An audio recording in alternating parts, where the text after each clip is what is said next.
Hello, everybody, and welcome back to another episode of the Cup Reviews, brought to you by Cup of Hemlock Theatre. I am your host and marketing manager, Mackenzie, and tonight, or today, I guess, whenever you're listening to this, we are pleased to bring you a very fun review that we are doing as we are diving back into the Stratford Festival canon from Stratfest at Home. And this time we are discussing the 2011 Broadway production based on the 2009 Stratford Festival production of Oscar Wilde's The Importance of Being Earnest, that was directed by the late Brian Bedford, who also starred in it as the formidable Lady Bracknell.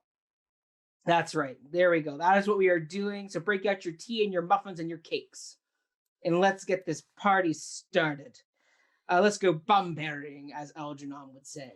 Yes.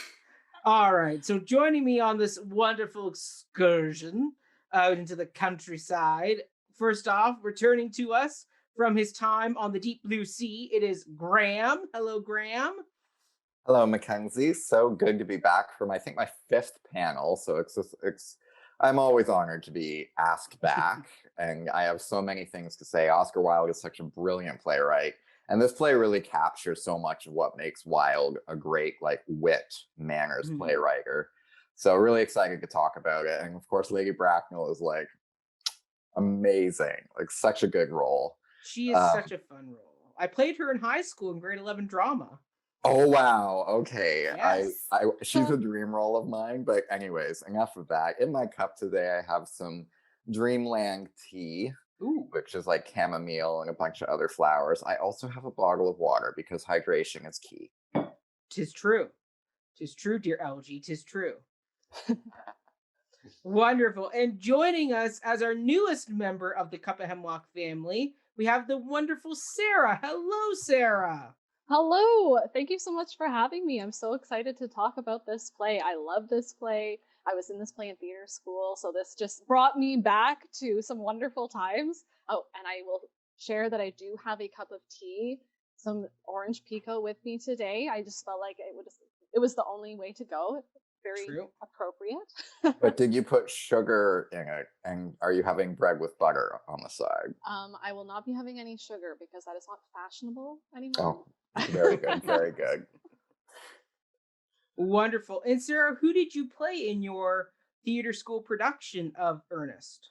I was Miss Prism. Ah, Prism? Prism, yes, and it was so much fun. All the lines were coming back to me and everything while watching it, which was really fun. You're I know this. I swear I know this. Yeah. Why does it sound so familiar? Yes. Love that. Love that. And also returning for her umpteenth appearance, our wonderful, incredible lady dressed like the wonderful Brian Bedford's Lady Bracknell. It is Ms. Jillian Robinson. Hello, Jill. Hello, Mackenzie. Thank you for noticing. Hi, everyone. I'm so excited to be back. Yes, I kind of cheated because I've worn this top for review before. I'm pretty sure it was Macker's review, maybe. But I was like, I can't not wear this shirt. I feel like it's so period specific. And then right behind Mac's head, if you're watching this versus listening on the podcast, it was very inspired by Lady Bracknell in this performance. So yes, I also, in my earrings, you can't really tell it's my AirPods, but I have little pendant silhouettes of women on my earrings, and then the hair pulled back to kind of fit the era. And I also have myself a spot of tea in a saucer. And it is David's tea. It's the cardamom, yes, French toast. Ooh. So that's a good one. I figured I went one step above of the bread and butter because I'm kind of Bracknell-esque, and we got some French toast action going on in this teacup and saucer. Amazing. And I also have glasses of water because hydration is key. Love it. Oh, I almost wish I had made some cucumber sandwiches because I do have some cucumber. Paid for it with ready money at the market. Well, I will say I am not drinking tea tonight. I am just drinking a plain cup of water as I've been outside weeding gardens all day. So I was not in a tea sipping mood tonight. I was I was needing a good quenching drink of water. We all like pop our pinky fingers up and sip out of our mugs. Love it.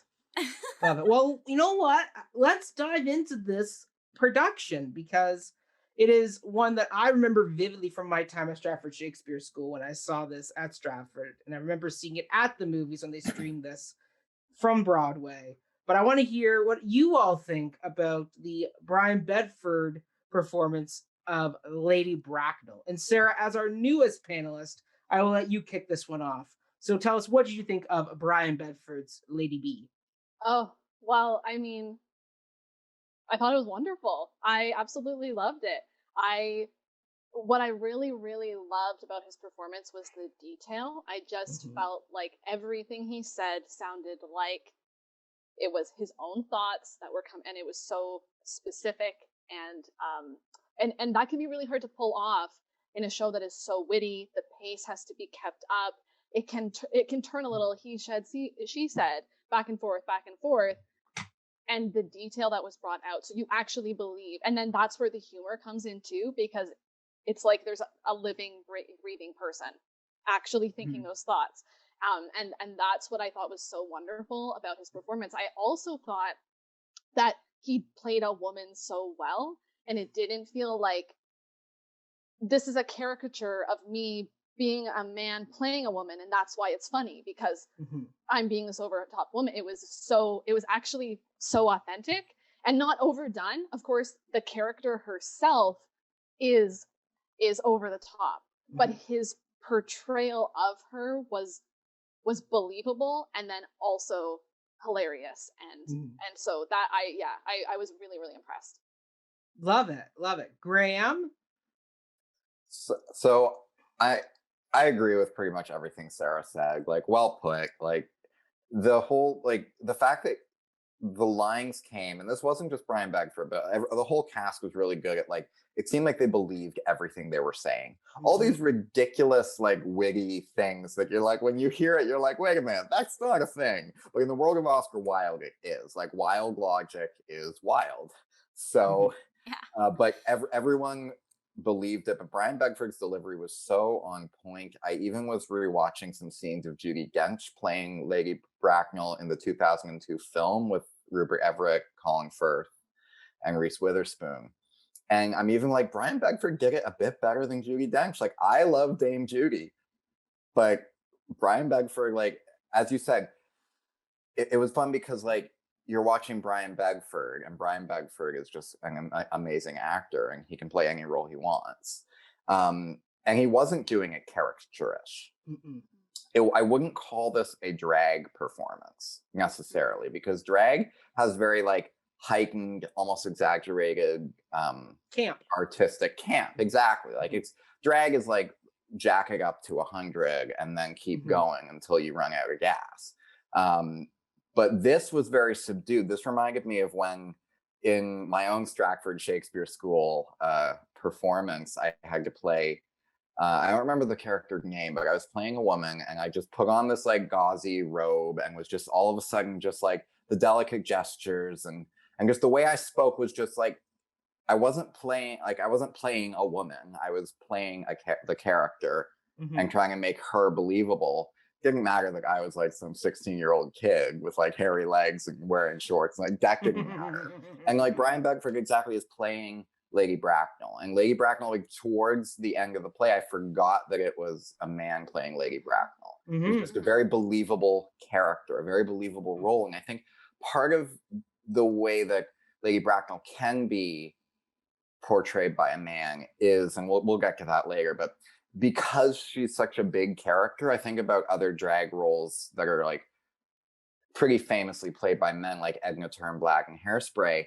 It's a big character, and big, bold characters seem to lend themselves to a more gender fluid casting option. But like Brian Bedford, like, just to echo everything you said, Sarah, like, the thoughts were dropping in seamlessly. His gestures were all perfect when he, like, gave Jack the look up and down upon first seeing him. Like, reminded me of my own British grandmother, who I've like engaged with so many times through my life. Yeah, so impeccable job. Mm-hmm. Yeah. Yeah. I mean, so fun. It's fun when you go on Stratfest and watch this, is because they kept all the interlude interview stuff that they showed at the Cineplexes. So when you hear Brian Bedford talk in his dressing room, one of his big things he said was, "I didn't want it to seem rehearsed in this production. I didn't want the audience anticipating the line," which, if you know Stratford, a lot of these shows they do are the classics that get repeated: the Hamlets, the Mackers, the Earnests, The kind of Tempest. the Tempest, where audiences can quote along. But he says the trick that I came into it was I needed to make it feel spontaneous, that the audience couldn't predict our timing, meaning they couldn't say the words along with us. They just had to sit back and watch these real, authentic conversations between these people. And I think that's what Brian Bedford, as a company leader, as the director, and also as the kind of matriarch figure of this show, did a very good job of kind of carving that path for everybody, where everybody was able to fall in line of that heightened bit of realism, of just in some of the gestures are a little bit more cartoony. Like Algernon specifically had a little bit more of the cartoony, or even Sarah Topham and her vibrating on her seat in the garden. Like some of it's a little bit cartoony, but it's subtle cartoon. It's not Looney Tune cartoon. It's subtle physical comedy that gets ratcheted up a little bit in these very authentic situations. And I mean, yeah, when I did this production in high school in grade 11, my Lady B was very much based off of my memories of Brian Bedford's version, like right down to the voice, which has that masculine yet feminine quality to it, which is a real fine line to walk. Because you either can go really high and really fake up here, or you can do that really fake, like natural male voice speaking, and you're not going to try and cover it at all. But he found this middle tenor in him that you believe that this could be an elderly woman or a more mature woman whose voice isn't as high anymore. Kind of almost like a Maggie Smith voice. Like that. That's the only other person I would love to have seen play Lady Bracknell is Maggie Smith. Like Judi Dench is wonderful. Don't get me wrong. I'm sure she's. I haven't watched that movie version in a long time, but Maggie Smith is the only person when I watch Lady Bracknell, I'm like, there's only one other person I could see really nailing this. That's Maggie Smith. Mind you, we got her kind of doing that in Downton Abbey. Her character is very Lady Bracknell-esque, so we got close to the mark with that. But no, I thoroughly loved this performance. Like it is the performance to beat for me. I've yet to see someone do this performance as well, and we'll get more into the legacy of this character later on. But I think Brian Bedford very much lived up to the legacy of the character, made it his own, and also rightfully earned the Tony nomination for this performance. Even though he didn't win, he still did a very good job and rightfully earned that nomination. Jill, what are your thoughts? Yes, I echo everything that has been said thus far. And just to kind of go back to Mac, you mentioning the interlude interviews. There was a quote I actually marked down where Brian Bedford said in regards to him picking the whole cast. This production needs people who have a feeling for it. And I think like Brian Bedford being our Lady Bracknell and our director, that's the first point I want to make, is what better character in this play to double those roles of director and placing yourself in, because whether the characters or we like it or not, when Lady Bracknell is on that stage, she runs the roost. Like she's head honcho, and I just thought, that the fact that that's also our director for this production was brilliant. And I think being sort of that in that leadership position, the needing people who have a feeling for it, 1000% he does. And talking about, the pace and how this thing does kind of need to whip with the wit. But there's the subtle gestures, or there's the change of tempo, the change of tone. And a lot of that, the slowing down or the switching, pivoting rests in Lady Bracknell. And like a lot of the pauses, I think the audience too would just revel in Brian Bedford. So there would be like extra laughter or extra applause. But then also is really neat watching that as a theater practitioner, being like, this is also the space for that, right? Like this is, so I just think it was awesome having him as the captain of the ship. Yes. And then, just again with the comedic timing, like flowing scene to scene to scene, with Bracknell sort of being our like needle and thread along the way. Yeah. Graham, I saw your hand go up there. And it reminded me of one of my directors in one of the last shows I did, which it doesn't matter what the show was, but the director told me, because I wanted to have pauses to give the audience time to revel in a moment and laugh. And the director was like, "You're taking too long with your pauses, move faster. We need you to move faster and just like speak up, speak up, speak up." And I'm like, no, there are times where, as much as I was in a musical and we were moving fast, after you've had, it was like, okay, I'll say it was Rent. And like after about half of the first act, it was just before I'll Cover You, and I was Angel. And there was a moment I wanted to take some comedic time with my Collins. I wanted to let the audience kind of like sit back for a bit right before this really great love song. And the director kept being like, "You're taking too long. You need to pick up the pace." And I'm like, no, Brian Bedford proved right here that sometimes a pause is the best decision to make in theater, giving a little bit of a moment for the characters and the audience to hear what has just been said.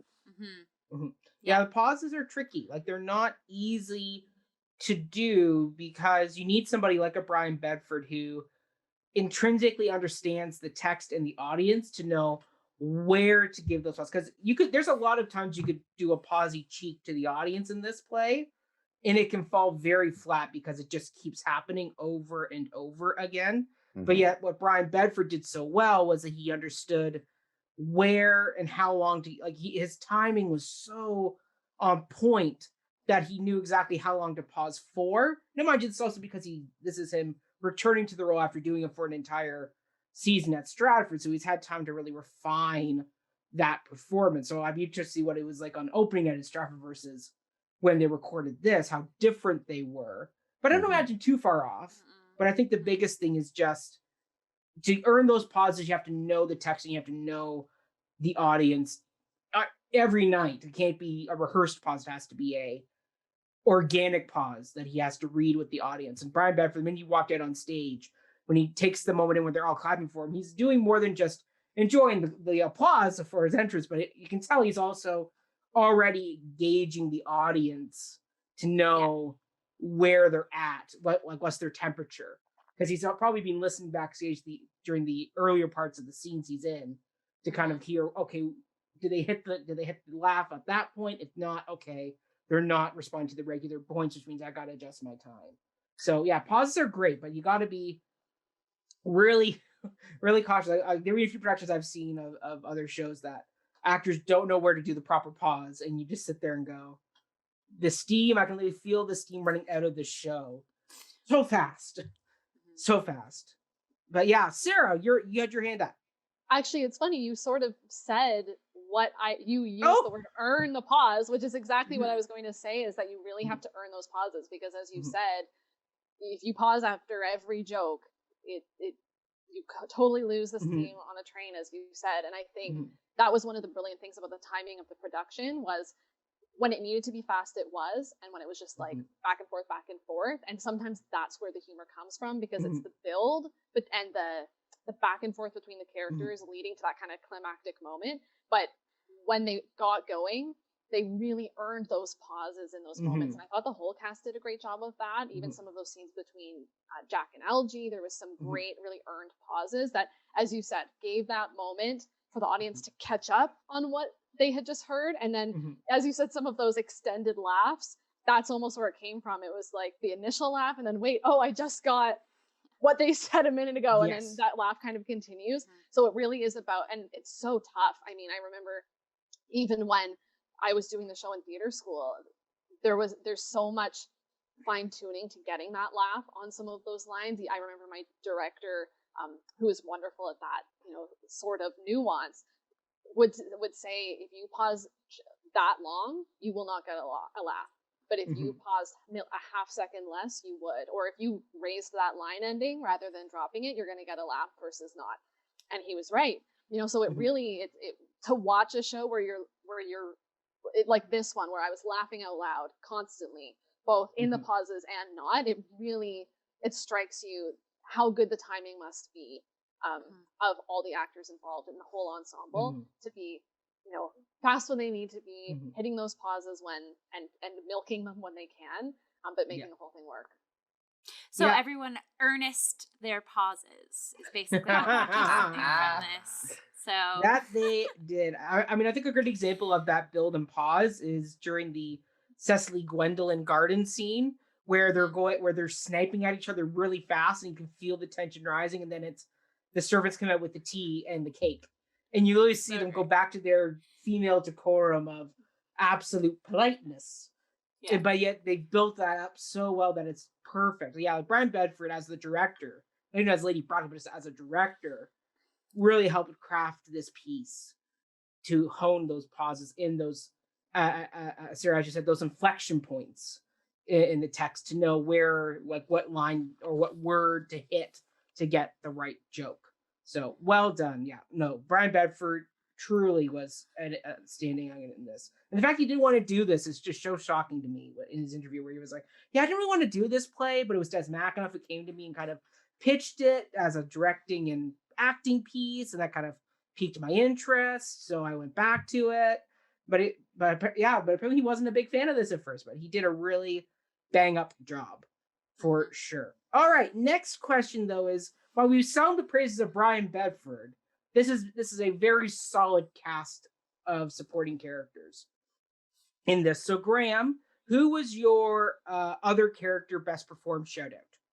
So I'm going to, again, as you said, it's a very solid ensemble. Everyone did a great job. Everyone had the lines. Everyone had a handle on the text such that they could be comfortable in their performance, and it didn't seem like they were wrangling with it. But the actor I'm going to shout out is going to be Dana Ivey as Miss Prism, because I thought that she did such a great job of balancing the proper British governess type, which everyone knows the character. Everyone's seen Mary Poppins, and Mary Poppins is a bit of a twist on the governess anyways, but we all know the governess type, and she plays that so well.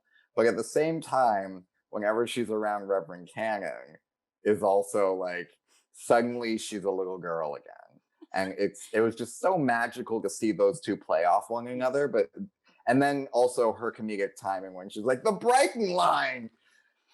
That payoff from the setup in Act 1 was spot on. I thought that she did such a great job of balancing a very more serious role, and yet it was still funny and never breaking. Even though she sometimes said things that would get a laugh, never once suggesting that she was going to break character or laugh or wink to the audience. I know what I'm saying is funny, which if there are any actors watching this show, don't do that.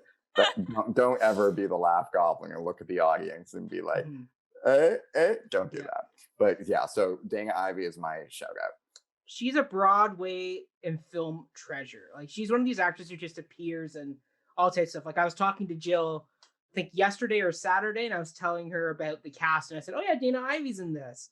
And I'm like, yeah, she's in Legally Blonde too. She plays the lady judge that Elle has to win over in Washington. And I totally forgotten she was in that. So I saw her picture and I was like, right, that's the actress. But she's in so many great things. She just crops up in these great kind of bit parts throughout. And it's fantastic. And she was such a hoot in this. Once again, Miss Prism's one of those roles. I mean, Sarah, I'm sure you can attest to this. That is not the flashiest of all these Earnest characters, where I'm sure people are more likely to go for the Cecily or the Gwendolyn or the Lady B, and it's kind of everybody forgets the comedy of Miss Prism, who really holds the key to the show at the end. Okay. And it's her final monologue that she gives, and also what all that stuff that happens after that kind of sets up the great punchline at the end. But she has so many, and she's a great what's the word I'm looking for? Sounding board for everybody else.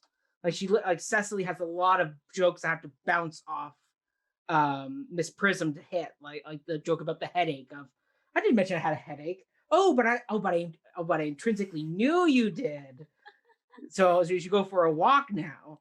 I guess those little type of things that she has to be the straight person to a lot of these other jokes, but still also have her own comedy as well. It's a very tough line talk. I mean, Sarah, for you playing Prism, like, what was that like for you having to walk that line and having to kind of give this character so much you need credit that often goes amiss? Yes, I agree. I think that Miss Prism is so underrated. I can say that now because I had so much fun playing her. So honestly, but it's true. It is a tough line to follow because in a lot of those scenes, she is the straight person, and then I don't know that I know a lot of characters like this where in one scene she's the straight person, and then in another scene she's actually the comic relief. And it's tough. One of the things that I really liked about this performance was that she wasn't afraid to go big on the comedic choices. It was some of them were like over the top, and like you said, Graham, how she became like a little girl. Like somehow she just made that work, and that could have maybe with a less skilled actor been sort of all over the place, but she made it so funny. So then in the scenes where she was the straight person, she also had some great little barbs in there, especially in that scene about it's probably for the best that Earnest died. He got what was coming to him. Yeah. That whole thing. But then also just how she could turn around on a dime and be so over the top in her when she was with Chasuble. I know that's something that I personally struggled with a little bit with the character when playing her. It was tough finding that line, and then once you did, it really pays off for you as an actor because you kind of can get those laughs, and no one expects to be laughing at Miss Prism. But it is tough, and then I think also making her a real human, right? Because she's often that kind of like stiff, tough, old lady governess kind of role, still bringing as we've been saying, the whole cast did a great job of actually still bringing, as you said, the thoughts were dropping in. It was truthful. They were living moment to moment and still bringing that in. I don't know. I'm kind of just rambling now about Miss Prism, but I just agree with what you're saying, that it's definitely, I think, an underrated role, maybe in that it's, as you said, it's not the most glamorous. It's not even the biggest role, but there's a lot of challenges in it. So yes. I agree that her performance was really awesome. Yeah, I love Dana Ivy's reaction when in Act 3, when she enters the room and Lady B realizes who it is, and she does the Prism, and you just see Dana Ivy do almost like the little kid sulk, like the head down, kind of shuffle over, like the scolded child of like the come here Prism moment. And Dana Ivy once again she's very good at the physical comedy of this character, and that's often a part that gets missed. So well done to Dana Ivy indeed. Sarah, who is your shout out though? Yeah, my shout out would actually be for David Furr. I thought he was excellent and so funny. I think what struck me was, Graham, you mentioned earlier that the characters took things so seriously, and that's what I loved about his performance. He took things dead seriously, and that's why it was so funny. You could completely follow his logic. You believed that he was coming to all these conclusions in the moment for himself. He got so heated and so mad about things, and not in an over-the-top kind of schmacky way, but actually, and it was so funny. I think one of my favorite parts of the show was actually when he's having that back and forth with Algie, and he says, "You seem to think that all ants should be the size of your ant, but they're not all the same." And he gets like so, and that's just funny dialogue, but he's so upset about it that it's hilarious. And it's hard because I think some of the other characters, for example, Algie kind of gets to laugh at himself and know he's making a witty line, but Jack doesn't. And so to buy into the line and then still get still land the joke and get that laugh, I think is really hard. So yeah, he was my shout out for sure. Yeah. Can I spin off that, Mac? Because of course, Jill, spin. My favorite character that's performed was Algernon, Santino Fontana. And kind of just to speak right from that is, I love, like, I think comedy is super difficult. Like, if anyone, they can debate me on, like, what's harder, comedy or tragedy, 1,000% it's comedy, because comedy. Comedy happens in the darkness, so you're basically like having to do both genres at the same time in a way, or like the seriousness, right? Like you're having to balance all of those, that sort of color of the emotional palette, as well as know you're in a comedy but not play you're in a comedy.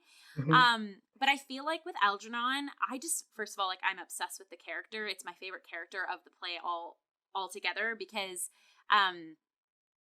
it sort of represents the like dandy Bunburying-esque of Oscar Wilde, right? And it's that like explosion, it's that like firework character that you can tell is in society and like quote unquote follows society rules, but like totally okay with breaking them or creating their own. And I love characters like that sort of like, they have to represent what the structure of society is or what the structure of the play is asking them to, but like they're a little bit of like the rebel child in amidst it all.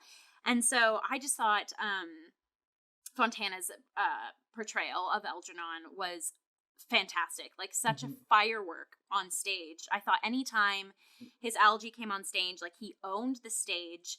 Again, I think he had a lot of weight on his shoulders in those scenes with John Worthing, because it's like he's the one that does have the comedic lines, right? That does kind of drive the comedy in order for John, or like our Earnest, to kind of rest in that seriousness and to be the yin to his yang. He has to be the one that's clownish, right? And so, but I still believed him. Like anytime Algernon and Cecily kissed in this production, I had like goosebumps everywhere and butterflies, because I'm like, oh my goodness, like there was still a relatability that he brought to Algernon. And that's another thing that I love seeing, is when actors are placed in a specific genre or era, like Shakespeare's or Restoration text or modern text in this particular example, they play to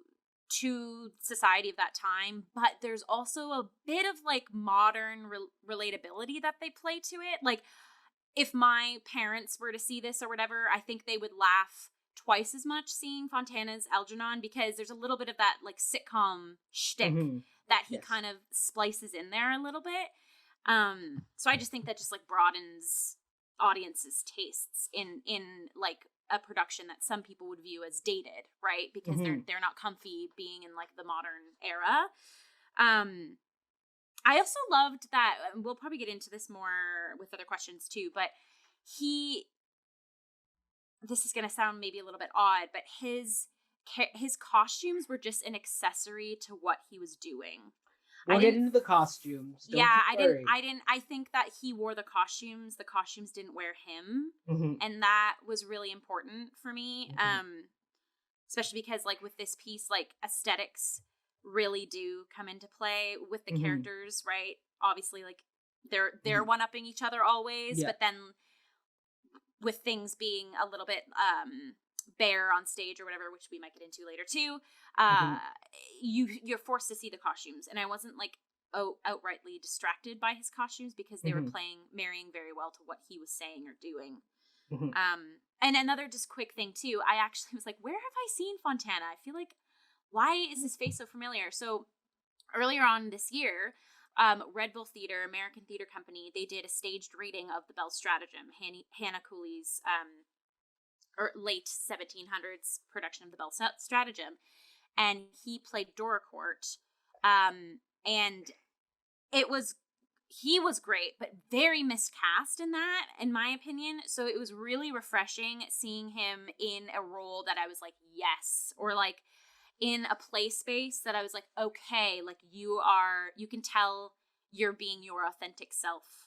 You're bringing your authentic self to this role. So that was just really refreshing for me. But that's that. Yeah. I mean, I also loved Santino as Algernon. I mean, it's hard to beat Mark Shiro, who did this part in Stratford. I mean, his performance, like a lot of his performances, are still very much ingrained in my psyche. He was such a natural fit for that type of role at Stratford that it's hard to picture best, but he did a great job filling in for this. But I will say my shout out is the only other actor or performer besides Brian Bedford to make the jump from Stratford to Broadway, and that is the wonderful Sarah Topham as Gwendolyn. And she is my secondary show because, once again, just like her aunt, or I know it's her mother, Lady B, Sarah Topham's Gwendolyn also owns the space. you can see that Sarah Thompson did a great job of mirroring Brian Bedford's Lady Bracknell in the way, in their movements, the way they use their canes, or in her case, it's a parasol, and the way they move in their costumes, like that same type of sweeping gesture they do to kind of take up the space and kind of own that and own the playing space, which is wonderful. I also loved her comedic timing, where Gwendolyn can either be played as really kind of ditzy and like not understanding she's being very witty and zingy and throwing zingers at people. But what I liked about Sarah Topham's Gwendolyn is she knows exactly what she's saying, and she's doing it in a very veiled, upper class way of going out of taking the mick out of some of these people, like Cecily, like that whole Cecily and Gwendolyn scene is hysterical, because it's so great watching Gwendolyn slowly but surely lose her composure as the scene goes on between them, but then have to regain it very quickly. But even like in just the scenes where it's like with her and Jack, like just her way of commenting on these observations, that you can tell Gwendolyn is much smarter than what society gives her credit for, as kind of being the it girl of kind of that coming out season.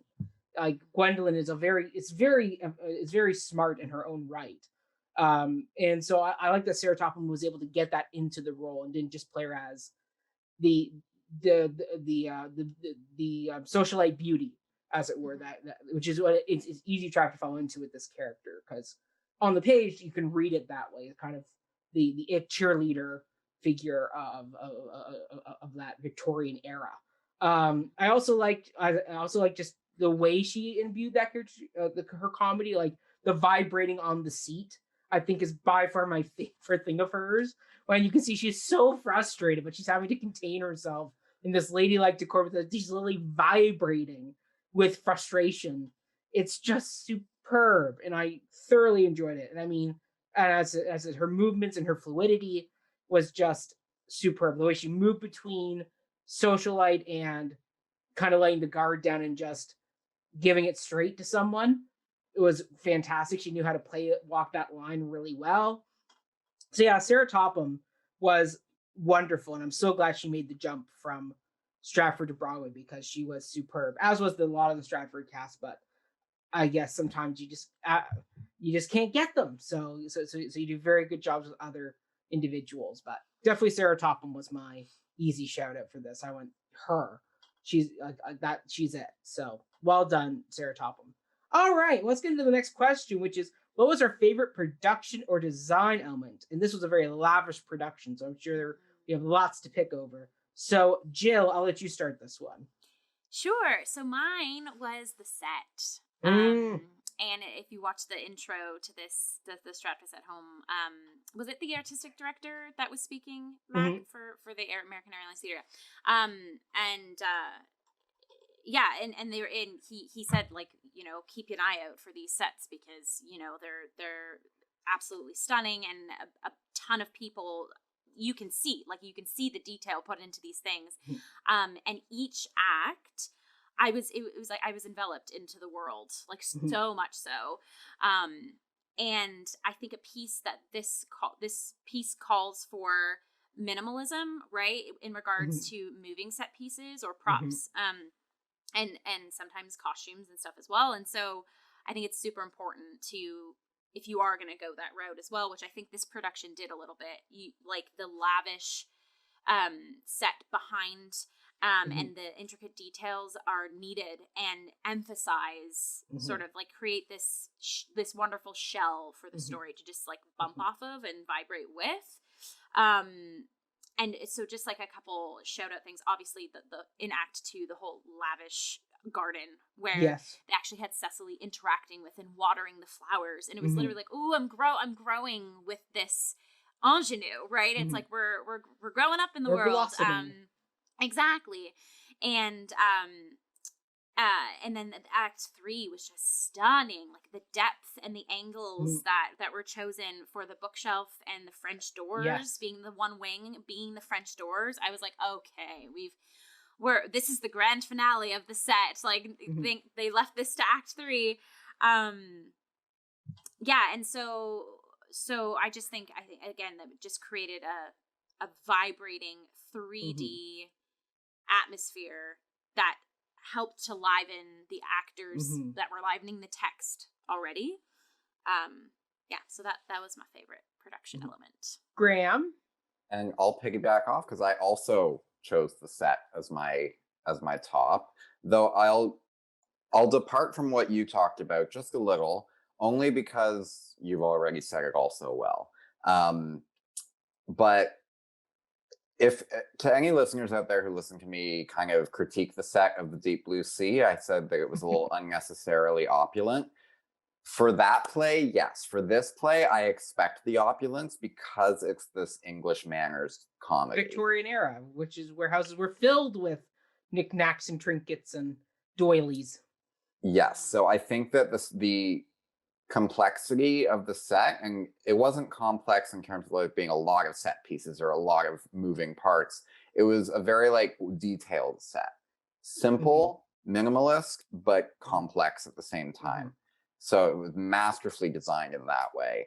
But I think the texture is what got me the most because it really created living spaces. And I forgot that I was watching a stage because I could see even like in the recording we saw like up close, you can see that vase isn't really like, it's actually like just speckled with white and blue paint. But when you see it from the audience, when you see it from a distance, that looks like a real honest to goodness vase.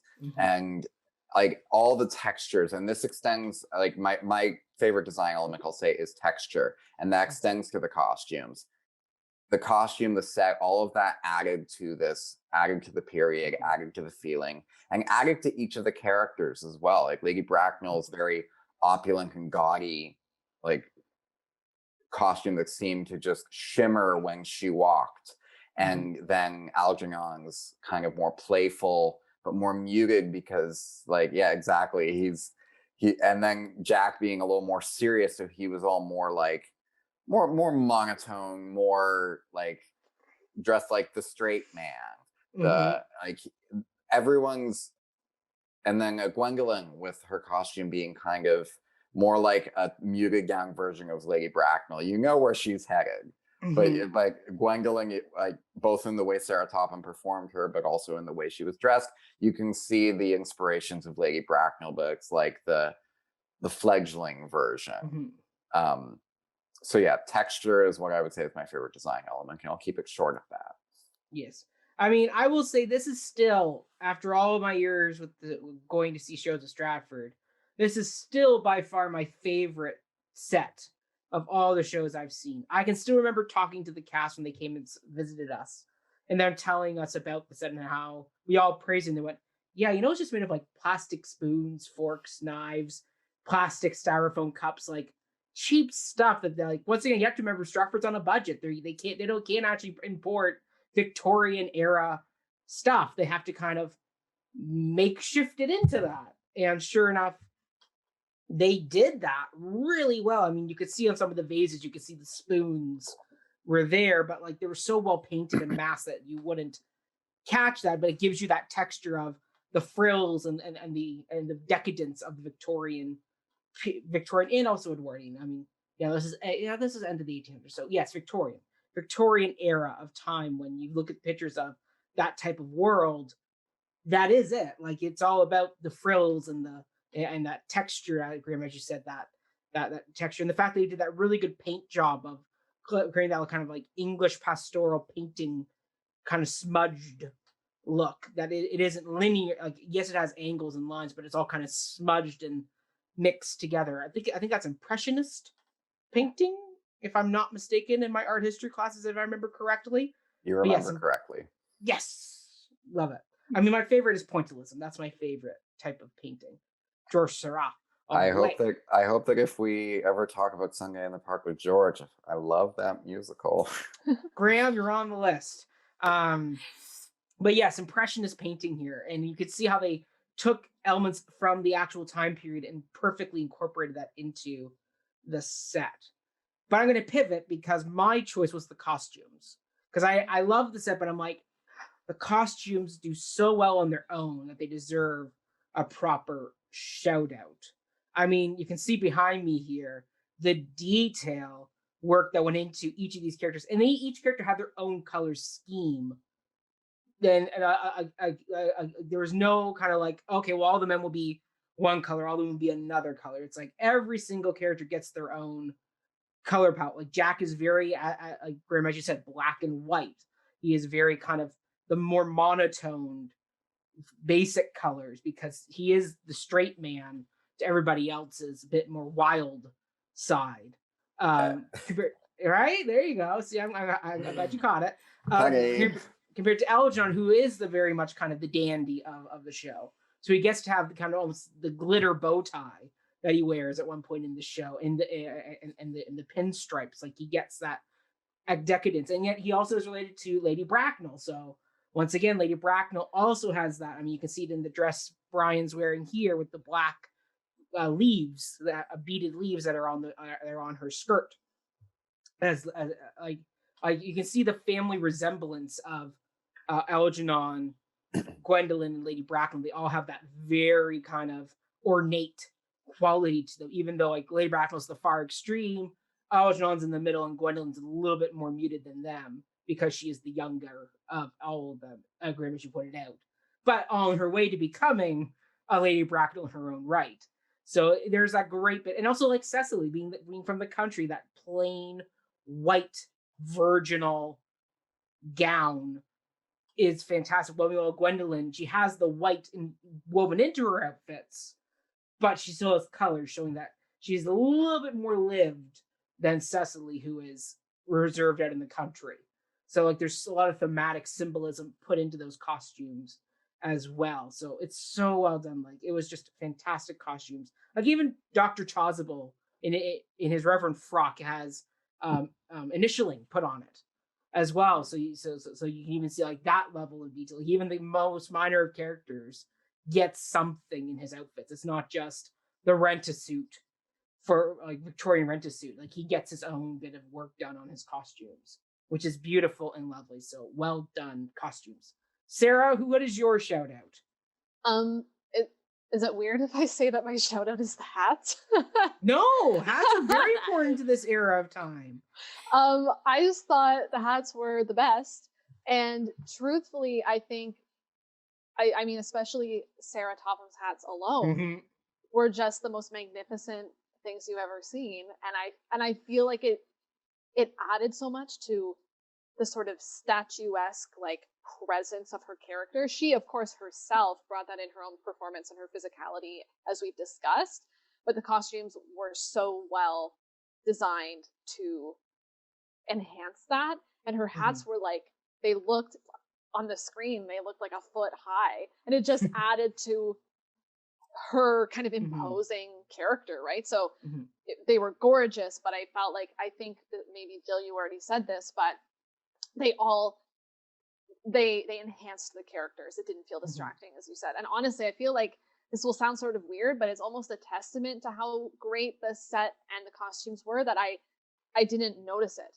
Like it was subconscious for me until you asked me that question, and I had to go, oh yeah, oh that was so beautiful, oh that was so great, oh those hats were amazing, because nothing felt distracting or fake, or, as I think you said, Graham, like I was watching a stage production, and that's clearly a set.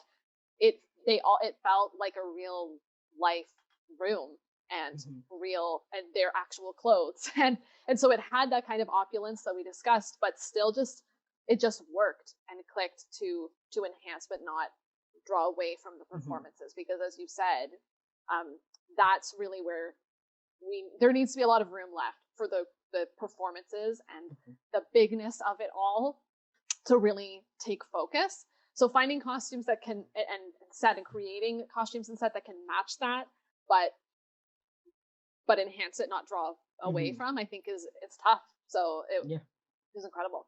And underrated hat, the one that Jack wore when he told everyone in the country that Ernest was dead. The top hat. First of all, I love top hats, but the fact that it had like the ribbon tied around it that flowed down his back, like kind of like a little funerary train to follow him. Like it was just, that is such an underrated hat, but it works so well. Yes, I agree. I agree. All right, so then I don't know what we're gonna have to say for this, but Graham, I'll let you Oh, start this one. What was the weakest element of the production? Was there okay, any at all? there is an element of this show that I Ooh. detested, and that was and also if you listen to Deep Blue Sea, you know me, I love lighting. This lighting didn't do it for me. Me neither. That This was my one nitpick too. okay, this lighting, good lighting design is a character in the show. The Mhm. lighting really accentuates character, but also plays with character, and character plays with light. I think of every great production I've seen that has changed my life. I think of The Little Years at Stratford. I think about Deep Blue Sea did it really well as well. But I'll say Little Years especially because there were moments where there was just like alleys of light created on this plain white stage. And as characters were walking by it, you felt the constraint, you felt the tension. It was all built towards, and it was aided by the light. And you got a sense that these characters were on predetermined paths. And you got the sense that these characters were very like tight and constricting. If you know the play or if you've read the play, first, if you haven't, highly recommend John Mighton, brilliant playwright. But you know that predetermination is kind of a theme in it. And in this show, in this production, I just felt like the lighting was not there. It was, for the most part, a pretty mute wash across the stage, which isn't bad. It was well lit enough. I wouldn't say there was ever a moment where the lighting really shone, though, pun intended. It was at times actually, like I think about Act Two when Cecily and Gwendolyn are upstage. I'm like, they're too shadowed. Mhm. I can't really see them. There were moments where the lighting was like, okay, it's a mute wash. That's fine for this play. It doesn't need fancy lighting. So like, but there were times where it was too shadowy, too dark. And this isn't a play where shadows are a theme, unlike Deep Mhm. Blue Sea, where shadows and what's hidden and what is revealed, like the shadows benefit that play. Shadows do not benefit the importance of being earnest. I Mhm. mean, you could kind of make an argument given that there's lies and mistaking identity and blah, blah, blah, blah, blah still happening, but it's not a drama. It's a comedy. So you're supposed to view mistaking identity as this is funny, not mistaking identity as we're covering up a secret or this is something to be ashamed of, or like we don't really go anywhere near shame in this show. Mhm. So I have to ding on the lighting because I have such a high standard of lighting, and this one just didn't do it. No, I agree with you. I mean, lighting was my pick as well because I, like you said, it was a wash. It wasn't experimented with. Like if you're gonna go for the natural light look, then play with that. I mean, like let the third act take place during a sunset. Like you have that sun or that door, and everybody comes in from the garden. Play with that lighting a little bit, or in the garden, do something. Like maybe Act One could be the most washed because it's an interior sitting room. But even then, like a lot of those interior rooms were at the front of a house where they would have had big windows to throw shadow on. So I mean, you could have done something a little bit more with the lighting. I mean, it wasn't overly distracting. It was kind of underwhelming to the point of you almost missed it, which is part of the problem too. Where I think I go, where anybody kind of goes, "Oh, lighting was kind of so bland that I just kind of just there." Is never what you want. You want something that's a little bit more than just there, because And let's be real, it was barely there. exactly. It's almost like they came in, they had one cue per act, and just went cue go. Which I mean, if you have to cut a corner on production for this Mhm. play, I mean, I wouldn't say it was damaged by Yes. the faulty lighting because really the lighting is just there to highlight the zany characters and all Yeah. the wonderful, like, because this is full of great character roles. Hmm. That's what you're here for. You're not here for experimental lighting. That doesn't Yes. mean that I'm going to forgive the lighting design. So it's like, it's not, it doesn't detract from the production, but it doesn't Hmm. add to it either. It's just, Yeah. meh. Yeah. Yeah. I get you. I get you. Sarah, what are your thoughts? What was your weakest element? Did you have one? You know what? Just one. There was only one part where I didn't feel like the timing was right and Mm. something was off, and it was at the beginning, in top of Act One, the first kind of interaction between Algie and Lane, the butler. Mm. there was something weird in that timing there where it felt like, kind of to what we were talking about before, the pauses were too long. And I know that Lane is like supposed to be older, and I think maybe parts of it were maybe character choice related in terms of like slow to respond to things and just dry. But there was something about the timing, and I remember when doing the show, my friend who played Caleb's Lane was so freaking good. Sorry, I'm shouting out Caleb because please do, because he was so good and it killed. The audience laughed at like almost every line. And I found in this one, I kept waiting to laugh because Lane came out and I was like, oh, this character is so funny. And then I never laughed. And that just made me think I would need to watch it again, and just watch for that to know maybe where the timing went wrong there. I don't know. It also could have just been, it's live theater. There could have just been an off timing that night. Maybe if they were expecting more laughs and the laughs didn't come, so then the pauses were too long. Sometimes you don't know if that was intentional or if it was just an off night. But that was a character that I think I just felt, because I know it can be done in a way that is so funny and that can get that reaction from the audience, it felt like an opportunity was missed there. And then after that, they got back into the groove and the timing was great for the rest of the show. So it all kind of, it all worked out.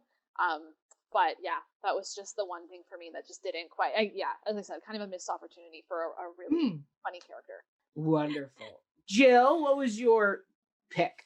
Yeah, so I lighting was mine as well, but it was pretty well already covered by yourself and Graham. I just would have liked it ratcheted up a little bit. Like we said, I don't know if that's like playing more with the outside quality, and again, changing it when you're in the inside. Like, is there a lamp? Is there, more textures with the lighting. There you go. Yes. Because everything else is so textured. But a couple tiny nitpicky things, because I initially had like some element of the costuming, believe it or not, wasn't hitting with me, and I was like, what is it? And I think it's because like I thought Lady Bracknell and Algernon's costumes were so like spot on. I wanted a little bit more with everyone else, just to like, I know that it's like they kind of are in their own like playing fields and plots, so like I just wanted a little bit, like, and I think a really good case study of that is Gwendolyn's dresses. Like, I get it. I get that she is supposed to be sort of the muted up and coming to Bracknell, but like, I think she could have, like, it could have been larger, a bit more larger than life. Like, she won't be exactly like Bracknell. She's kind of has like the more like, the sort of vibrancy doesn't necessarily come out of the multiple layers to her costume. It comes out of like the color, right? Like the purple pop. She doesn't need all the ruching to kind of go with it. But I don't know. There was just something, and I think it's because I loved the lace, a little bit risque, but yet still high class, where it's like, oh my goodness, like is she wearing a corset under there, right? There was a couple moments of like, Gwendolyn, like scandalous. But the fact that same quality played in two of her dresses, and weren't really, the only difference was like that purple like lilac creeping down, but it was kind of like the same cut. I liked that there was that pop of risk when I first saw it, but then I just kind of wanted to see that pop go somewhere else on her body, or like with something else. And I think that also would have played even more to the generational shift that's clearly present in this play. So yeah, super nitpicky. And then this is just because we were watching this version through the lens of a lens. We're watching it like on a screen through a lens of recorded, like recorded theater. There's multiple layers here. So I think to me it was like the blocking, and it's not the production's fault, because I feel like if I was in the room, I would have been able to always see what was going on at all times, and it would have been very balanced. But it was because obviously tailored to filming the production, we got the meaty, like wonderful, specific blocking, like when Cecily and Algernon, it's the diary bit, right? And there's we were prone to see that because that's where the camera lens was directing our eyes. But then when it was kind of zoomed out a little bit more, there was a bit it's not the production's fault, but it was a bit lackluster of like the Chasuble Prism like crossover to Cecily. It just was, again, if I was in the theater space, I wouldn't think anything of this. It's just like the medium in which we saw it, which isn't the production's fault per se, but so little tiny tidbits. Makes That's sense. all for me. Makes total sense.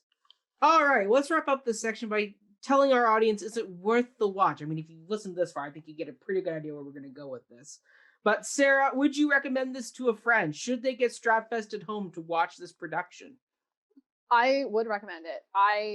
What I'll say is that obviously I really enjoyed it based on my comments, you know that, and it's a play that I love, so I was really happy with what they did with it. But I'll also say that I watched it with my husband, and he had no idea what this play was. He's not an actor and did not know. He laughed through the whole thing out loud. So obviously, for both thespians and non-thespians, it's incredibly entertaining. So yes, absolutely. Love that. Jill? Yes, 1000%, absolutely. And I think it goes back to the initial interview that Brian Bedford was having in saying that this text is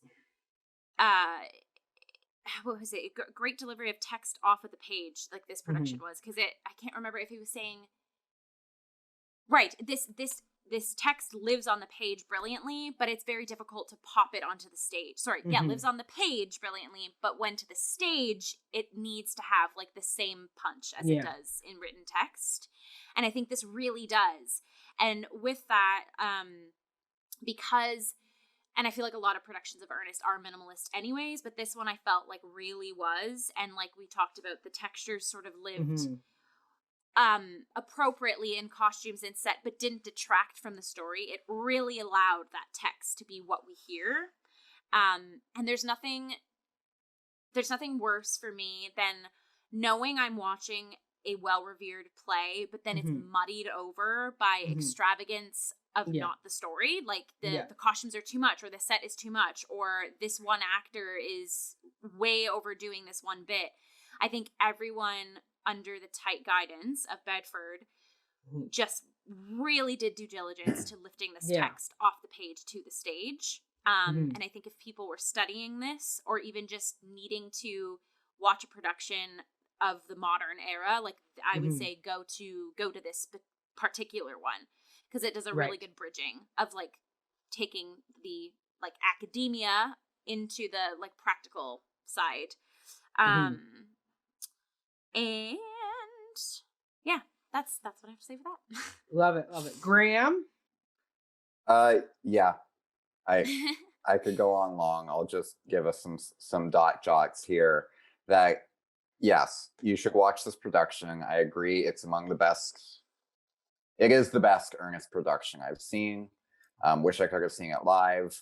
If you're a student of theater arts, you need to see this production because the timing and pacing is on point. The costumes are impeccable. The set design is take some cautionary tales from the legging design. And if you're a writer, watch this production to get how to write in time wit and how to put that in. And in fact, like Wildean wit is something that I hope to infuse into my plays and like into like how I write, because I love my characters to talk, and Wilde's characters talk and they speak well, and they're all like, so I'm right with Wilde and having characters talk. So if you're a writer who's interested in having characters talk and monologue, Wilde is great. This production is fantastic to showing how actors of a great caliber can bring those words to life. And if you're an actor, like take notes on how to time your pauses, how to like deliver these lines, how to deliver lines of a period without it trying to make it modern and not speaking as a period piece. Because when you speak like Shakespeare or Wilde as a period piece, if you go too hard on the accent, if you go too hard on like making sure people know this is Victorian era, it's just gonna fall flat. It's just gonna read as fake. And I think everyone on this panel can agree that none of these characters read as fake, even though they're all very farcical. They're all very like pushed to the limit. They all represent a pillar of society. Yep. And we'll get into that later. But none of them read fake, even though they are archetypal. Yeah, no, I agree with you. I agree with everybody's sentiments here. I mean, my note for this section starts with a big all caps yes exclamation point. So I mean, I remember this production very fondly. I got very excited when the Stratfest announced that this was going to be released. It's a production that I hold dear to my heart, and it, to me, until I see otherwise, it is the definitive stage version of this play. Not that there are many recorded stage versions, though I've read some really interesting ones that have been done in the past that I would have wished I could have seen. But for this, I mean, from what I've seen, this is by far the one I would show people.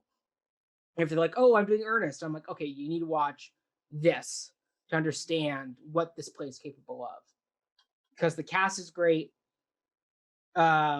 Everything is just on point with this. So I just couldn't I just couldn't sing higher praises for it. Like, there's not enough words I can put into this to go watch this. Like, go out. Stratfest at Home has a lot of great material on it, from documentaries to archival plays to modern ones that they just did in their past few seasons, and now they have this from another part of the Des McAnuff era of Stratford, and it's wonderful. So watch, absolutely.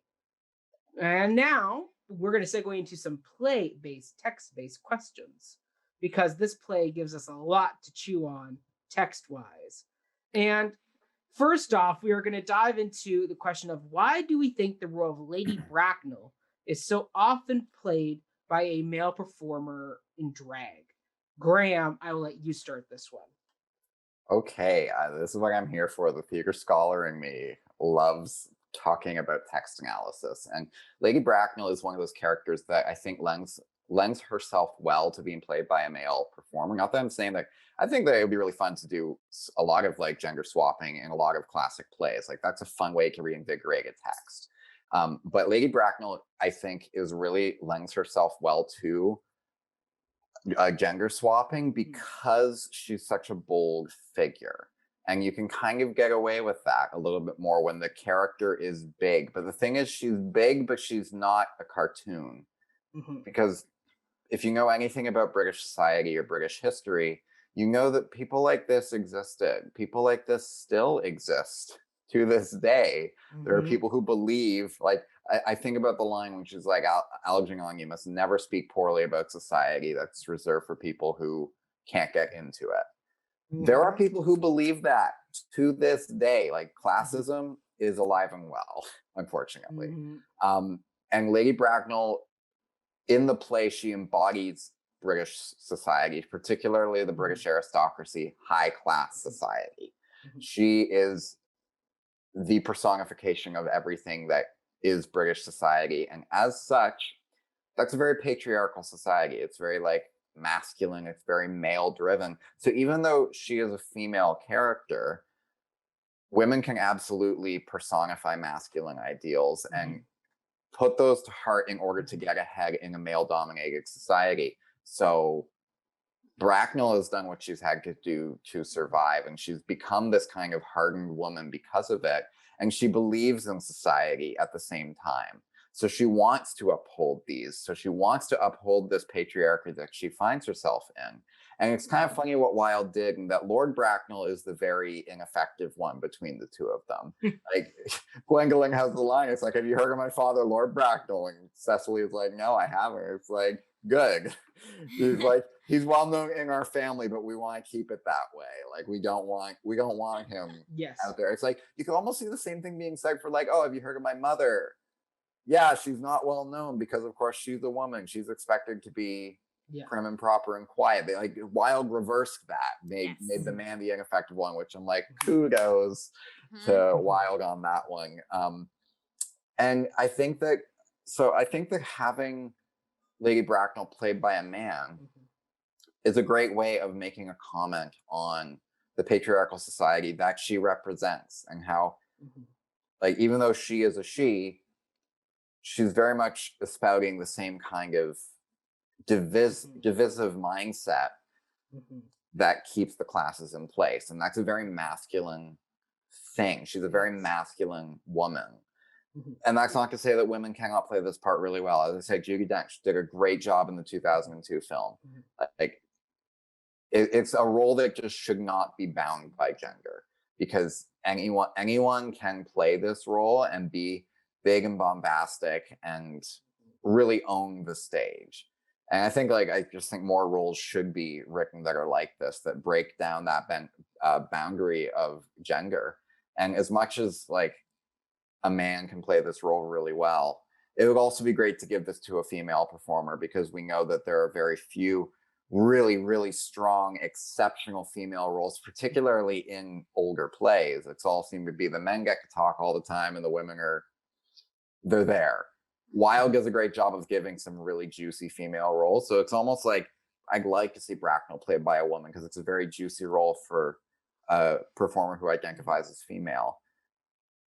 But it can go either way with Bracknell. So I'll start with that, and we'll see where we go. I could snowball there, unless Mac, you're biting at the bit.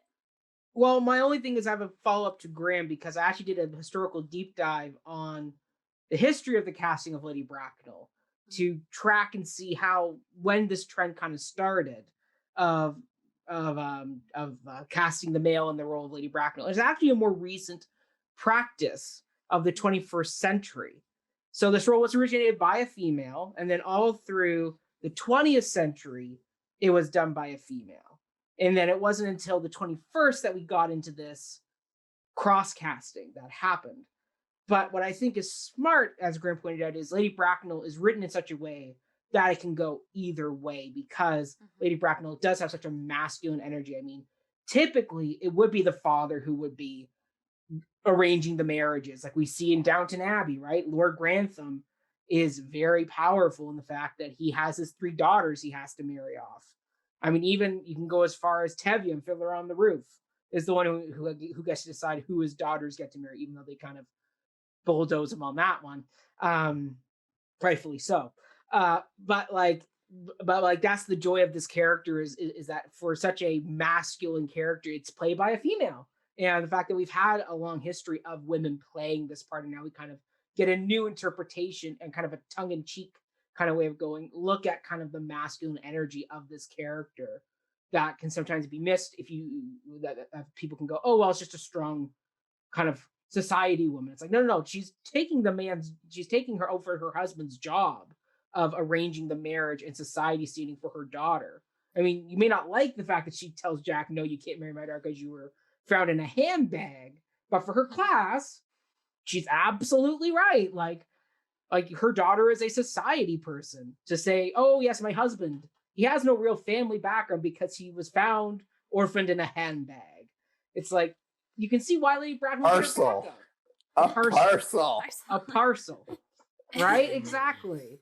But like that, it's that masculine energy that character has. I think that's why you can go either ways. Wilde gave such versatility to this role that it's fluid in that sense that you can go either direction. I mean, it's up to the casting director. I mean, I heard about there was a 2011 production done with Geoffrey Rush playing Lady Bracknell, and I'm like, oh, I wish I could have seen that in Australia. That would have been a really, because I can picture that.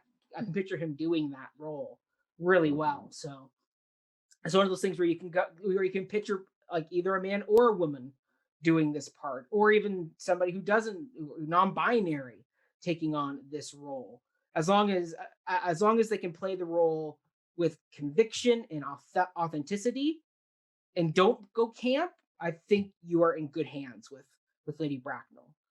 Yes, yeah. Graham. I'll just quickly jump in before passing it to Jill, who's been very patient and I know has things to say. But like I agree, Lady Bracknell like almost is gender neutral just because of what she represents. She represents British high class society, and that's not so much a gender or a status or a job or it's not anything specific. It's this kind of ethereal quality. You are either part of society or you're not. And Bracknell makes that distinction. There are some people who can't become part of society no matter how hard they try. And her expectations of Jack like to lose one parent could be considered misfortune. To lose both, one might consider careless. Yeah.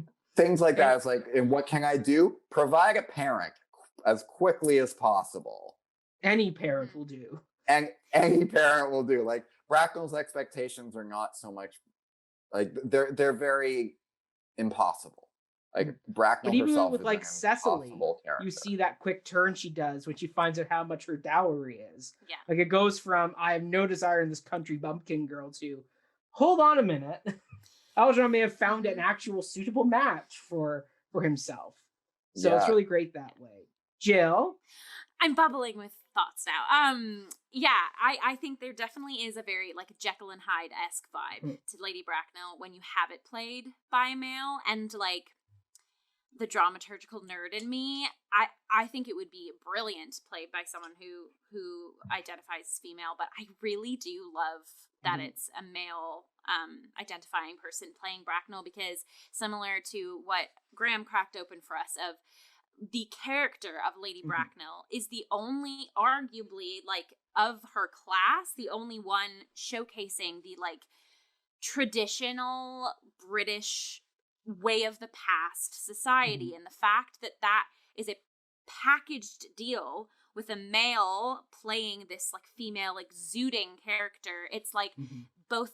And then it kind of is written in the text a little bit that way too. The parent thing of like, it is like two parents in one. It is like a Lord Bracknell and a Lady Bracknell. And it's so interesting to see on the outside, because you have these two younger couples where there is a man and a woman coupling up. They're of the same sort of tier, which is a tier below. It's the upcoming tier, right? You have this generational divide, and it's already like two couples against one person, and the fact that one person can be a package deal. It can embody both. It can exude both, right? The female exterior with the male underneath, but then you can even play with that quality going along in the piece too. So I think it adds for a bit more texture in regards to like the generational shift conversation that we'll probably get into in the next question. Yeah, and it kind of has you questioning Lady Bracknell's status throughout too, because it's almost in a way I'm like, you're a walking contradiction. Like, how dare you tell so-and-so they can't be with that or they can't do this, when like your identity isn't what isn't what you're saying in this, but then it changes to what is this, and it's just like, yeah, I think it's very, like you said, like tongue in cheek. It's a very interesting spin on the character who holds the ground, who like has the world in the palm of their hands in the present moment, and then to see our upcoming couples, right? I'd love to see the importance of being earnest too, because I'd want to see, right, and flash forward about 5 years. Well, now like our Algernon, John, Cecily, and Gwendolyn, like they're getting up there of being like out with the old and with the new, right? They're the parents now. Yeah. So, anyways, that's my love it. My Sarah, energy on that. what are your thoughts? You know what? I don't know if I have a lot to add to that. I just feel like you all spoke so well on that. But I love what you're saying about Jill, about the idea of those kind of two identities being wrapped up in one that adds that texture to the role. And also, Grant, what you were saying about the character being less of a gender and more of an ideal, or a society, like a representation of that sort of British society. I think that's really brilliantly put. And I think, you know, not to bring it back to what we were talking about before about more about the performance elements, but I think that is what made Brian Bedford's performance so great. Because as you said, Mackenzie, like, I think sometimes my wariness, if I'm coming to this show or any show where it's a role traditionally played in drag, sometimes I'm nervous that it is going to become campy, and the humor is going to become, this is funny because it's a man dressed as a woman and that makes us laugh, which can be problematic, right? But that's not, I don't think that that's what the genius of that gender switch is. And I think what you have all articulated is exactly why. It's not about, it's not funny because of the gender switch.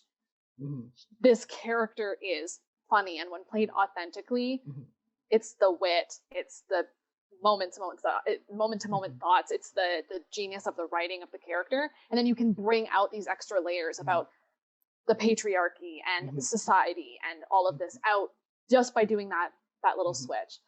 So I like also what you're saying about maybe it doesn't even matter so much who's playing it, but it needs to be someone who can play this character in a powerful and an authentic way. But then if you choose to make that gender switch, and you do choose to have it be a man playing the woman, that if you can do it well, there is that extra wonderful layer kind of pulled in as well. Absolutely. Well, let's dive more into Wilde, the playwright, because Wilde was well known for being a proponent of the aestheticist movement, aka art for art's sake. So, should we take this to mean that this play is immune to political interpretations? Jill, I know you've got a lot of ideas over on your end, so I'll let you start this one. Yeah, I don't love political theater at all. What are you talking about, Mac? No, I always see the little moments or innuendos and lifting, and I think this piece absolutely can do that. And we've kind of already touched on it through other parts of this conversation, and I just recently of being like, there is a generational divide, right? There is like the idea of older characters playing by the rules, going by the books of tradition, and then you have a bit more of these firecrackery females and men playing with the rules, dabbling a little bit differently, wearing things differently, or suited or fitted differently than what their parents would have worn.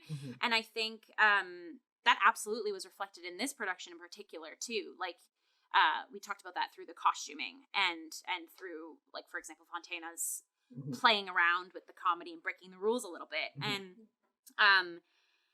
And it's interesting because in the interlude interview with Molina and Hackett, when they were walking through the campus of LA, the LA campus, and talking about Wilde and in particular importance of being Earnest, Hackett had this one saying of the characters represent the undoing pillars of politics, of political pillars, and that's exactly present in the younger characters, in my opinion. And it's sort of reified in Lady Bracknell's Act 3 entrance, when it's like she enters upstage center, and then you have like the two, right? It's almost like you're looking at a family tree, or you're looking at a pedigree, and then you have like the two couples off to the side. So again, tying the text and Wilde back to this particular production, I just thought they did the imagery really well. I also think, text itself, there's the talk of cucumber sandwiches and eating muffins, and I think you can definitely ratchet up some of the sexual innuendos that are very present in the text itself and in the subtext, which would be flushed out in more of like an acting on stage presence, but that's always kind of poked out. It's present in a piece that is surrounding new love. These they're not they would be kind of teenagers in today's time, but they're obviously older in like their 20s. But it's that same vibe of like kind of like horny teenager vibe, right? Of like who am I gonna get? Midsummer. Which one am I gonna get? Which one am I gonna vibe for? So I definitely think, and you saw that subtly in this production of like the muffin in the muffin scene, and so I think you could ratchet that up. There's also just like the women wanting what they want. Like I loved in this particular production, our Cecily, she exudes the sort of like soft ingenue, but like she would like fly off, or like even the timbre of her voice got a bit like huskier, or like her dialect got a bit more like countryside, obviously, but a very stark difference. And I just liked that. I thought that was just showing, like, again, women breaking beyond the cages that they, especially this time, were bred in, right? And we even get that with our Gwendolyn and Bracknell. And I think, Graham, you were the one that said this, like Wilde's just really good at writing firecracker female roles that have a ton of agency anyways. And I think just as a director, that would be another spoke you could totally play into with this text, is how do we ratchet up the women even more? And I think that alone too would go back to my whole relatability thing, right? Of like a modern day, like a contemporary, a present day audience seeing a production of Earnest where women were ratcheted up even more. I think that could be really neat. And then, sorry, last thing,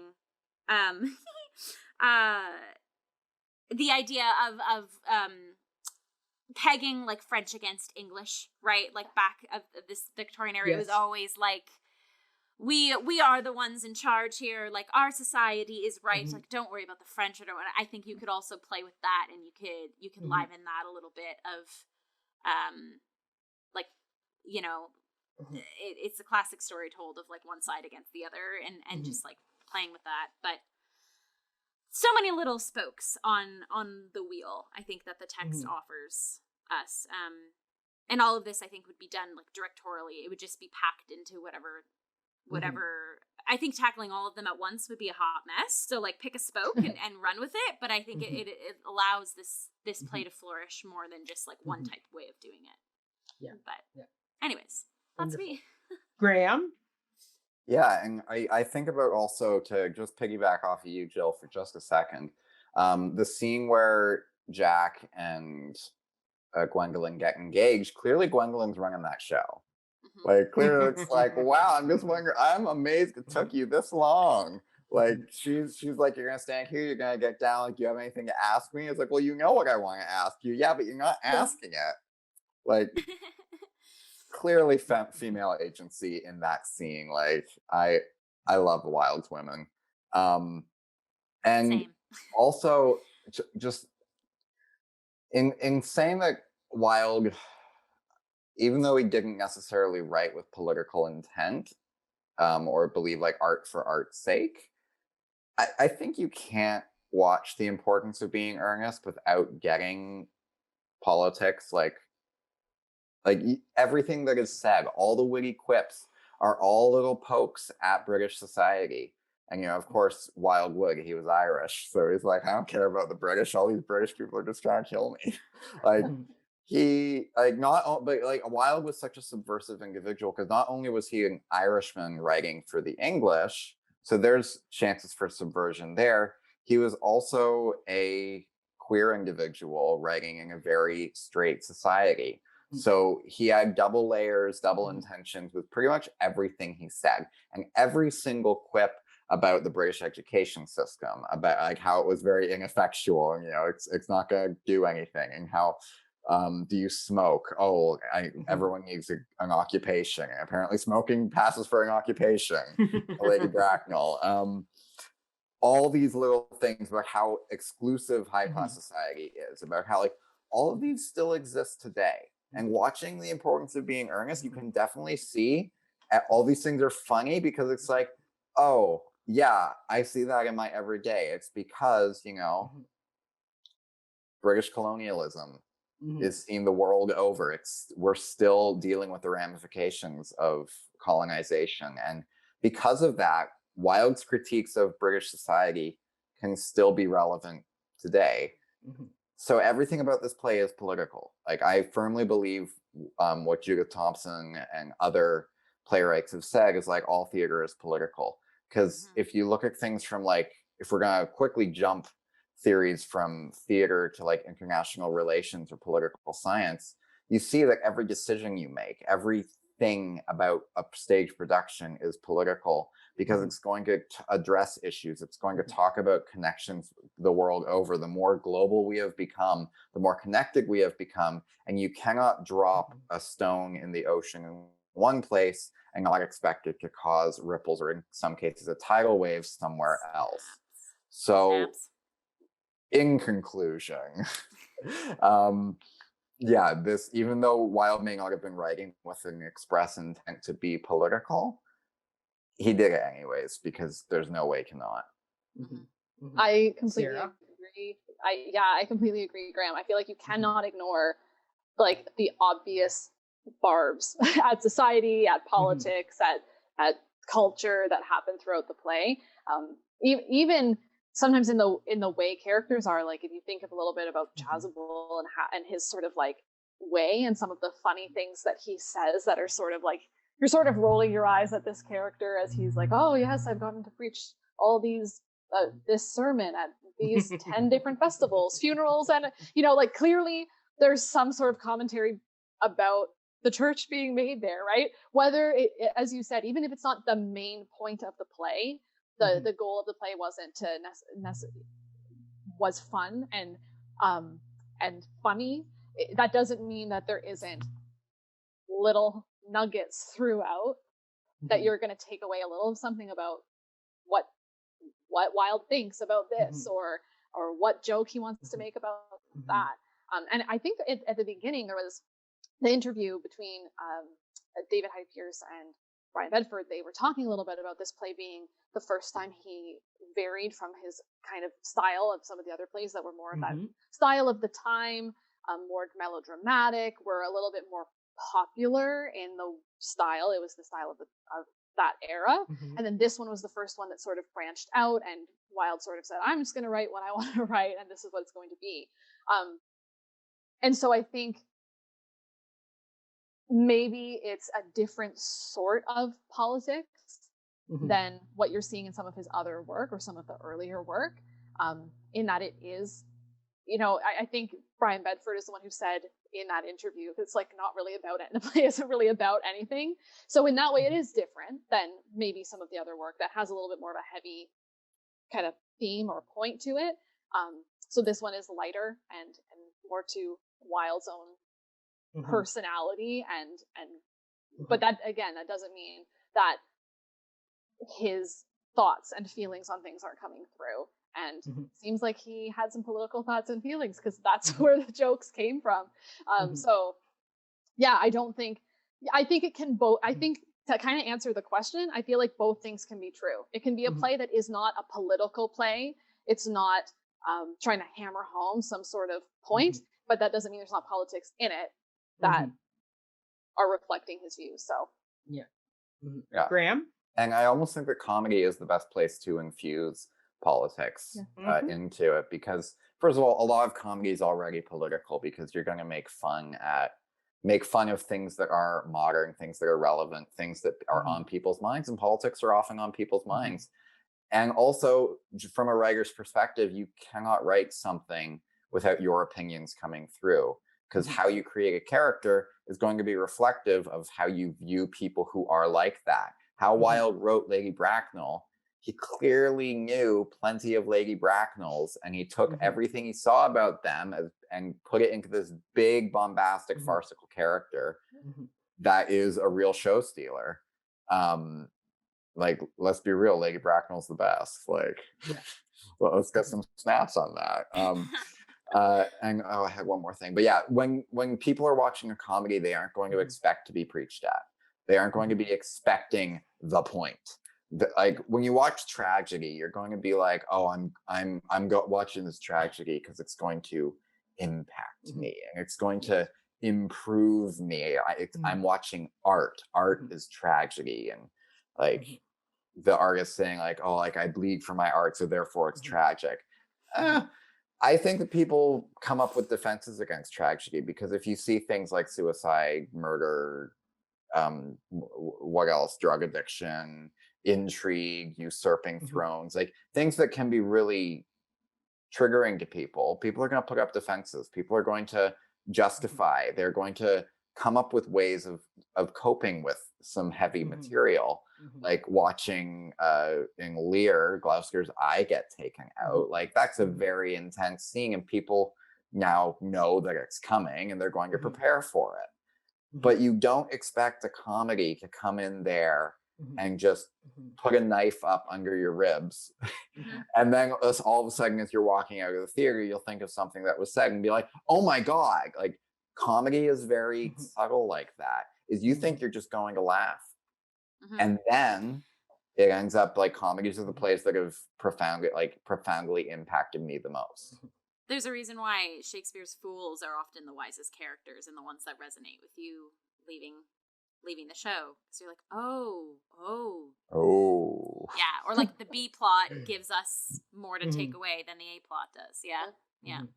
Yeah, I mean, I wrote in my notes, I don't know if this play's immune to political interpretations, but I do think what Oscar Wilde did was he made a timeless play that's more about class than it is about politics, but he infused some of those concepts he had about politics of his time that are timeless into this play. And that's why this play keeps coming back, because every generation loves to take the mick out of the upper class, the 1%er group that we have, because that's a class that still exists today. And as Graham said, the Lady Bracknells of the world still are there, just they're kind of disguised in a different way, but people can still get that vibe.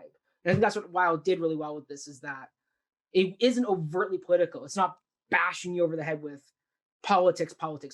It's as Graham said, it's the knife between the ribs all the time, giving you a commentary that you don't even know you're getting a commentary, which is what I think is the smarter way to go about getting your message through to people. Because Wilde, as you said, he was closeted. He was an Irishman. He was the outsider within this class of people, and this is his last play he writes before he has his societal downfall that ends him up in prison, doing hard labor. So I mean, this is kind of his last really kind of big kick, where he kind of went out of his way, did a very different play or different writing style that very much conveyed his thoughts. And I would say maybe this is his closest way of us kind of going, what did Wilde think?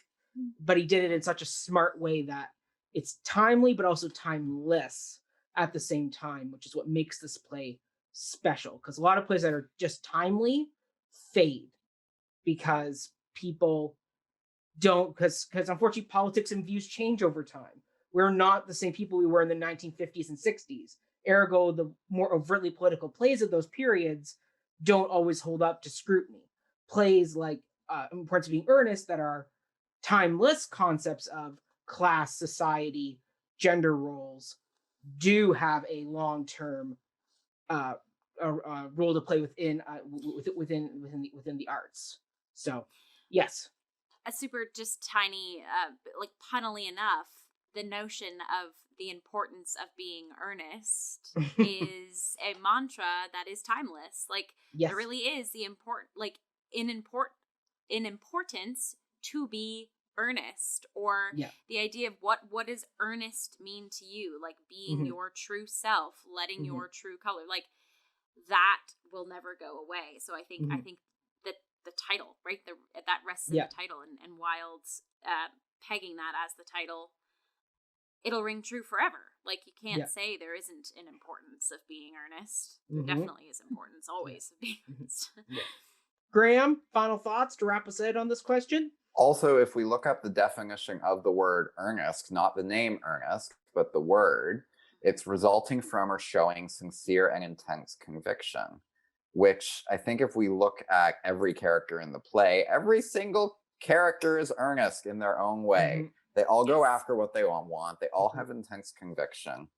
And like, everyone is earnest. So what is the importance of being earnest, of having your convictions, of sticking to your principles, of getting what you want no matter what? Like, what is the importance of being earnest? That's the bigger question that isn't even, like, it isn't outspoken, like, it isn't spoken in the piece at all. But it's just one of those subtext things that if you look up earnest, if you know earnest is a word, not just a name. And my little piggyback off of something you said, Mackenzie, was that I think that timely fades so quickly because things are forgotten. It's much easier to, like, let's say a Brecht play, Arturo Ui. It's much easier to take a play like that because, like, Arturo Ui represents a kind of politician, a kind of character that we have seen numerous times. We saw him recently. And it would be, I think, pretty short-sighted for a playwright to say, I'm going to write a Donald Trump play, because guess what? He gone. So every work of art that was created specifically focusing there is all of a sudden Yeah. But if you were to write about an archetype of what Donald Trump represented, that's going to make a work of art that's going to outlive this 4 to 8 year, like it was only 4 years, but at most 8-year period of history. Yes. I think Wilde was smart in saying, like, I'm going to aim at something that doesn't go away after 2 terms. I'm going to aim at class. I'm going to aim at like wealth. Like these are things to tackle. Yeah, exactly. And Sarah, I'll let you kick us off on our last question of the night, which is, why do you think The Importance of Being Earnest is Wilde's most popular play of his canon? Because he has other ones like The Lady Windermere Fan, The Ideal Husband. There's a few other ones, but Earnest is the one that gets the most kind of cred on the theater street, as it were, in the Wilde canon. So why is that, do you think? I feel like it comes back a little bit to what we're actually talking about right now, which is how humor can get you. I think everyone loves to laugh. And as you pointed out, people much prefer that than to be like hit by some sort of painful, devastating, sad truth that people don't really always love to self-reflect, right? So there's something about that you can, and I think, as we've established, it's so timeless. It's still funny now, as funny as it was then. And so I think the fact that you can come to the theater, you can watch this show, you can be immensely entertained, and it's so witty and unique. You know, the jokes are so clever, but with a cleverness that you don't hear all the time in every TV show you watch, you know, or other plays. It's got a uniquely excellent wit, and it's so entertaining. But at the same time, there's also these, as we're saying, there's these subtle barbs, there's these subtle commentaries that might come through, and different people might pick up on different ones. You know, you might go and be like, wow, all the jokes about the upper class, that really got me, right? But someone else might walk away relating to it because they're fighting with their parents because of the generational divide, you know? So because it's been kept broad, there's kind of something for everyone in it. And so whether you're young or old, and so I think for me that would maybe be my best guess at part of why it's so loved, both the humor and how truly funny it is, but also the fact that there's kind of something for everyone to enjoy in it. Yeah. Jill?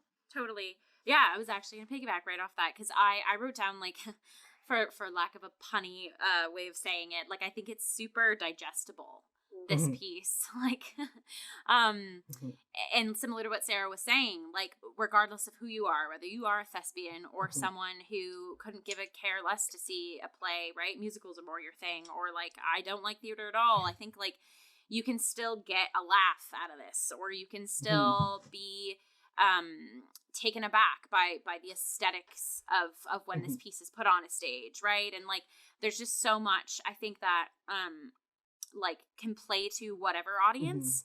And so, but then kind of going back to, like, Wilde's time, again, in the conversation that was happening between Melina and Hackett, Melina had said with this piece in particular of Wilde's, like, there was such a clarity and straightforwardness. And I think that bleeds into what I was just saying of, like, because of that clarity and straightforwardness, you don't have to wrap your brain around what's happening, who's connected with who. I think the text lends a really good trajectory of, like, building us into the world of, like, this is a little bit he said, she said, but, like, you'll be able to keep up. Like, that's where I go back to, like, it's digestible. Like, and that bleeds into, like, the pauses that are taken when it's put on stage. It, like, allows the audience to kind of come along with the story. And then kind of just going back to what we were just talking about of how Wilde, like, this piece in particular, really does an awesome job of breaking down political pillars. So, like, and by this point, like you were saying, Mac, this being one of the last works of Wilde, he already kind of had so much fame and notoriety kind of chalked up to this performance. So I think any of the later texts of a playwright's history, even if they maybe are not the ones done most often, they definitely have like a lot of backing to them simply because they are tied to the name of the playwright. Like even like Jane Austen's Persuasion, right? It's not often done. Just now we're getting like an updated movie version with Dakota Johnson playing our Anne. Yeah. But like, I didn't really know of Persuasion, but knowing that it was Jane Austen, I was like, okay, then it's like that, and this being her ending novel, right? And I think there's something to that of Ernest's like origin was the end of Wilde, but that sort of backing, that legendary, like that sort of notoriety kind of made it a really neat launching pad in its own way. Yeah. Love that. Graham? I mean, I think the answer to the question can be summed up with a question. It's like, have you seen it? Have you read it? Like, if you know anything about the importance of being earnest, like nothing about this is not entertaining. Nothing about this is not fun. And there's a soft spot in everyone's heart for comedy, even people who are like diehard tragedians. No, everyone loves a good comedy, and the importance of being earnest is a top-notch comedy. And as Jill, you said, it's digestible. There's a reason why so many high schools put it on. It's almost as overdone as Streetcar.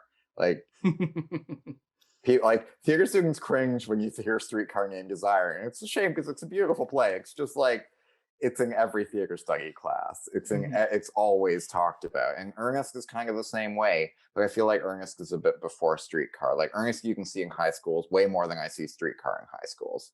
And I mean, we have on the panel someone who did Earnest in high school, and because it's like, it's fun. The cast isn't too big. It's not going to offend any of the parents or upset any of the teachers. It's able to be like, people can just see it as like a fun, frivolous comedy, but it's also got things to say. It's got some juicy lines and really wonderful characters, and it's really well written. But at the same time, it's not dense and heavy like Shakespeare. Like, you ask like 16-year-olds to dissect a Shakespearean monologue, like you'll be there all week. Like, and they probably don't even have a lexicon to help, so it will be a very long process. What do you think it means by this? And it's like, well, so Earnest is a lot just easier to handle, and I think that its ease of handling can sometimes lead it to misinterpretation, and can sometimes lead it down some routes of like, oh my god, it's like Earnest again. But this production in particular really shows what Earnest can be, which is just a good time. Yeah, exactly. I mean, my notes were, it's easy to produce. It's a small cast. I mean, theater school wise, it's got a lot of great two-hander scenes that are easy to handle for the cast as well as the director directing the scene. The comedy is terrifically written. I mean, this script is full of plants and payoffs throughout that are perfectly teed up. So, I mean, as a writing exercise, just exploring the text just for that alone of what did Wilde do to set this play up so well. The Brighton line. The Brighton line, or even simple as Algernon getting Jack's Earnest like business card, so he can use that in Act 2 when he meets Cecily, right? It's that little tiny plant that, you don't catch the plant because it's a well done plant. It's not an obvious plant of, geez, like, when is this going to come back to like be important? It's like, it's such a quick thing of Jack talking about the card, and then the card gets taken, that you totally forget about it by the time you get to Act 2, and then all of a sudden it shows up again in Act 2. You're like, oh right, yes, yeah. So sorry, I was just gonna say, when the girls call each other sisters, and then Algie just right after that setup in the previous act. It's so good. Sorry. Right? Exactly. So good. So earned as well. Yeah. Yes. Because even wasn't it? It's Sarah. Is it Gwendolyn's the one that says it, right? Or do they? Yes. Do they? Yeah. But she was just like, "We're sisters," and it was just like, if you didn't hear it, which everyone did hear it, right? But it was just like, yeah, so good. Exactly. And I mean, that's the joy of this script, is getting to play those plants and payoffs, and getting to explore that. And it's great for any age range. That's the big thing too, is that you can do it in high school, you can do it in theater school, you can do it in community theater, you can do it professionally on Broadway. Like, it's this very versatile text. And I think that's the key, is that while I do enjoy Wilde's other works, the plots can get a little complicated. They're like Ideal Husband. I vaguely remember reading that one on my own and being like, okay, this is definitely not an Earnest. This is definitely a bit more of the British melodrama here we're getting into. Like, this is a very clean cut, 3-scene play, basically. That's all it is. It's 3 scenes set in one room. It's like perfect, and that's exactly why I think it's so popular, because people can just get into it, chomp on it. It's, as Jill said, it's digestible, and so yeah, I mean, that's exactly it. That is why this play, one of the many reasons why this play has endured for so long, and I guarantee we will see more revivals to come. Like it was 34 years between this revival and the last one. Hopefully, we won't have to wait another 34 years for another one, because there's a lot of great actors and actresses who can play Lady Bracknell and all these other roles that deserve a chance to do this text and have fun with it. So yeah. Well, on that note, let's wrap up this fun review we've done. Sarah, where can people find and follow you? You can find me on Instagram, on Twitter. I'm at I'm.Sarah. Yeah. Great. Right, and I'll be linked in the description down below. Graham, where can people find and follow you? Best place to find and follow me is on Instagram. My Instagram is Instagram, spelled like my name, with 999 at the end.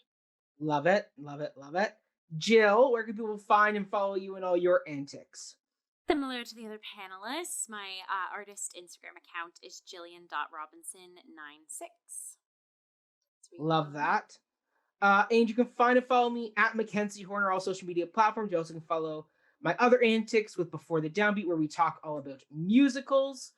We are currently in the midst of releasing our episode-by-episode review of the new hit musical comedy show Schmigadoon, which is all about Golden Age Broadway musicals. So you can definitely tune in and enjoy that. And season 4 is coming, I promise. I know it is, because we've recorded episodes. It's just we've wanted to bank a little bit more, and other things got in the way, so we found some other really great programming to keep us busy during this time of hiatus. So tune in for that.